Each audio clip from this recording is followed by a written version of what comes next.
નમસ્કાર મિત્રો. રાજ્ય પરીક્ષા બોર્ડ દ્વારા ટાટ હાયર સેકન્ડરીનું આજે નોટિફિકેશન આવી જ ગયું છે. શિક્ષક અભિરુચિ કસોટી 2026નું જે જાહેરનામું એની વાત કરીએ તો પરીક્ષા ક્યારે લેવામાં આવશે, સર્વપ્રથમ એની માહિતી આપું. જાહેરનામું જે છે એ આજે પ્રસિદ્ધ થયું છે 5/2/2026.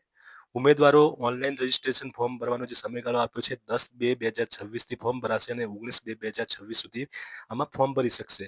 છેલ્લી તારીખ જે છે 19/2/2026 છે. ઓનલાઈન ફી ભરવાનો સમયગાળો જે છે એ 10/2/2026 થી લઈને 20/2/2026 સુધીનો છે.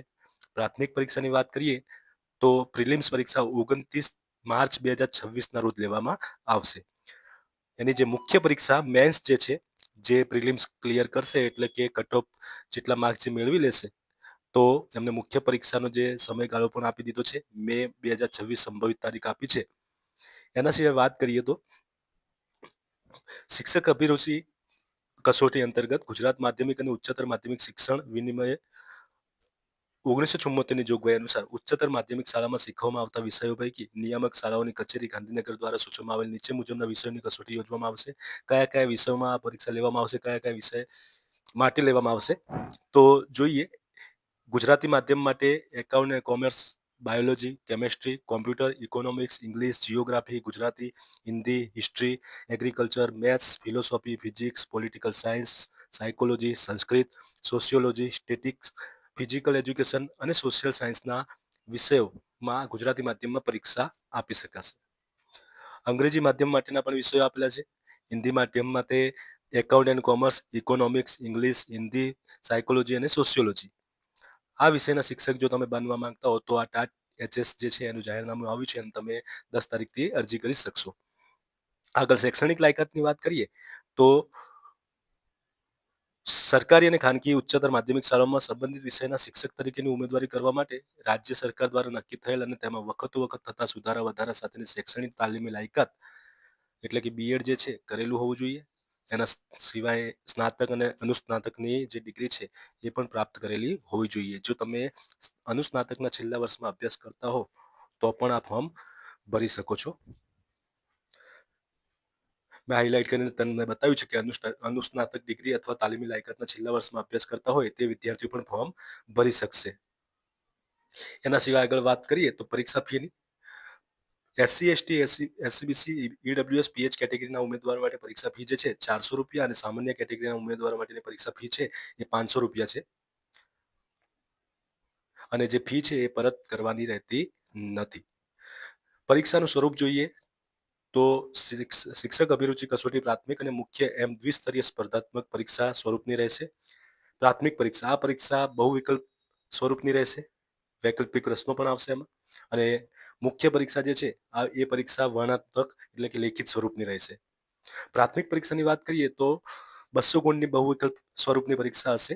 આ કસોટી 2 વિભાગમાં હશે. પહેલો જે ભાગ છે ને એમાં 100 પ્રશ્નો એ દરેક માટે કોમન હશે અને બીજો જે ભાગ છે 100 પ્રશ્નો પોતપોતાના વિષય માટે. 100 ગુણનો પ્રથમ વિભાગ તમામ ઉમેદવારો માટે સરખો જ રહે છે.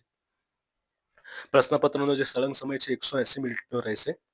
દરેક પ્રશ્નનો 1 ગુણ અને ખોટા જવાબ દીઠ જે છે 0.25 ગુણ માઇનસ નકારાત્મક મૂલ્યાંકન રહેશે. વિભાગ 1ની વાત કરીએ સામાન્ય અભ્યાસના જે પ્રશ્નો છે 100 પ્રશ્નો જે દરેક માટે કોમન હોય છે. એની અંદર સામાન્ય જ્ઞાન અને શિક્ષણના વર્તમાન પ્રવાહ 20 પ્રશ્નો, બંધારણની મૂળભૂત ફરજો, ગુજરાતી સાહિત્ય, રાજનીતિ અને શાસનતંત્ર, રાજ્ય અને દેશ પ્રવાહ અને માળખું, વિજ્ઞાન અને ટેકનોલોજી, ખેલકૂદ અને રમતો, મહાન વિભૂતિઓ, સંગીત અને કલા, ભારતનો ઇતિહાસ, ભારતની ભૂગોળ, વર્તમાન પ્રવાહોની જાણકારી. શિક્ષક અભિયોગ્યતાના જે પ્રશ્નો છે એમાં 35 પ્રશ્નો રહેશે. એમાં શિક્ષણની ફિલોસોફી 10 પ્રશ્નો હશે. કેળવણીના હેતુઓ, કેળવણીના સ્વરૂપો, ઔપચારિક, અનૌપચારિક, અધિક, નિરંતર, દૂરવર્તી, શિક્ષણની વિચારધારા, આદર્શવાદ, પ્રકૃતિવાદ, વ્યવહારવાદ. શૈક્ષણિક મનોવિજ્ઞાનની વાત કરીએ તો 15 પ્રશ્નો હશે. 15 ગુણના વૃદ્ધિ અને વિકાસના, તરુણાવસ્થાના, શૈક્ષણિક મનોવિજ્ઞાનની પદ્ધતિઓ, વ્યક્તિત્વ ભિન્નતાઓ, અધ્યયન બુદ્ધિ, બચાવ પ્રયુક્તિઓ, પ્રેરણા, વિશિષ્ટ બાળકો, વ્યક્તિત્વ, રસ, મનોવલણ, અભિયોગ્યતા. વર્ગ વ્યવહાર અને મૂલ્યાંકનના 10 પ્રશ્નો હશે જેનો 10 ગુણ ભાર છે. વર્ગ વ્યવહાર, મૂલ્યાંકન, બ્લૂમ સહિત અને આંકડાશાસ્ત્ર, શિક્ષણ અને ટેકનોલોજી, ક્રિયાત્મક સંશોધન. તાર્કિક અભિયોગ્યતાની વાત કરીએ તો 15 પ્રશ્નો હશે રીઝનિંગના પ્રશ્નો. ગુજરાતી ભાષાકીય પ્રાવીણ્ય, લેખન, વાંચન, કથન, શ્રવણ કૌશલ્યના 15 પ્રશ્નો હશે. એમાં વ્યાકરણ, જોડણી, વિરોધી, સમાનાર્થી શબ્દસમૂહ માટે એક શબ્દ, વિરામચિહ્નો, અનેકાર્થી પર્યાયી શબ્દો વગેરે. સંક્ષેપ લેખન, સાર ગ્રહણ, ભૂલ શોધ અને સુધારણા, શીર્ષક, સારાંશ. અંગ્રેજી ભાષાની જાણકારી, ધોરણ 12 સુધીના પ્રશ્નો, 15 પ્રશ્નો હશે. સામાન્ય વ્યાકરણ, ભાષાંતર, સ્પેલિંગ સુધારણા કરવી, શબ્દરચના, ચિત્ર આધારિત પ્રશ્નો વગેરે. વિભાગ 2 છે એ ખાસ વિષયની જે કસોટી 100 પ્રશ્નો, એટલે કે દરેકને પોતપોતાના વિષયના પ્રશ્નો એની અંદર છે. એમાં વિષય વસ્તુના 80 પ્રશ્નો અને વિષય વસ્તુ આધારિત પદ્ધતિના પ્રશ્નો 20 પ્રશ્નો હશે.